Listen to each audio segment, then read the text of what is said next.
Kung may mga bad boys sa NBA ay may nag-iisang berdugo naman ng walang inaatrasan. Bagwis kung bagwis, suntukan kung suntukan, pati ang mga bully sa NBA ay inaatrasan siya. Well, yan ay walang iba kundi si Ron Artest o pwede ring Meta World Peace at pwede rin namang Meta Sandyford Artest. Ang daming pangalan mga idol ano, 2 beses kasing nagpalit ng pangalan nito mga idol. Kaya sa video natin ngayon mga idol ay ating babalikan ang mga kaganapan na yan at pag-uusapan din natin ang kwentong basketball ng berdugo na si Ron Artest. Kaya tara mga idol, diretso na tayo. 1999 NBA draft nang pumasok ang 6'7" small forward na si Ron Artest sa NBA. Siya ay 16th overall pick na pinili ng Chicago Bulls. Kasabayan niyang na-draft noon sila Lamar Odom, Baron Davis, Steve Francis at ang first overall pick noon na si Elton Brand. Sa kanyang rookie season ay nabigyan kagad ito ng pwesto sa Chicago Bulls. Siya ay starter ng koponan at nabigyan agad ng mahabang minuto sa loob ng court. Maaga kasing ginamit ito mga idol dahil sa kanyang decenteng pinapakitang performance. Nag-average siya noon ng 12 points, 2.8 assists and 4.3 rebounds per game.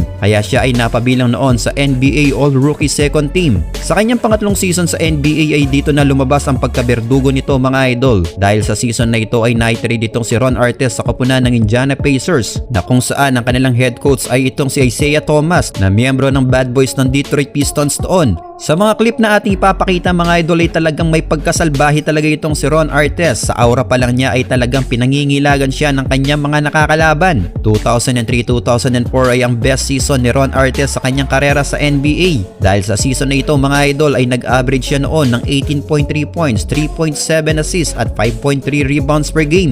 Dahil dito siya ay nakasama noon sa NBA All-Star Game. At sa season ding ito mga idol ay naitanggal siya bilang Defensive Player of the Year. Kaya naman hindi lang pagkaberdugo ang pinapakita nito dahil ipinapakita niya din na maasahan siya ng koponan. Well, ang isang naging malaking controversial na kinasangkutan nga nitong si Ron Artest ay noong nagsalpukan sila ni Ben Wallace. Ito ay nangyari noong November 19, 2004. Naging malaking gulo ito mga idol dahil ultimo ang mga fans ay sinugod nitong si Ron Artest. Nagsimula ito nang hindi magustuhan ni Ben Wallace ang pag-foul sa kanya ni Artest. Isang napakalakas na tulak ang sinagot ni Ben Wallace mga idol hanggang lumaki na nga ang gulo. Ngunit nabato itong si Ron Artest ng bottled water mga idol kaya galit na galit niyang sinugod ang isang fan ng Pistons. At doon na nga mas lalong lumaki ang gulo na kailangan na siyang eskortan para makalabas lang ng court. Well, dahil sa pangyayaring ito mga idol ay buong season suspended itong si Ron Artest without pay mga idol ha. Malalagasan siya ng approximately $5 million ng kanyang sahod. Well, after ng pangyayaring ito mga idol sa sumunod na season lang ay trinade na itong si Ron Artest sa koponan papuntang Sacramento Kings. Maganda naman ang kanya nagiging ambag sa koponan ng Kings ngunit 3 season lang ang nilaro nito sa koponan mga idol.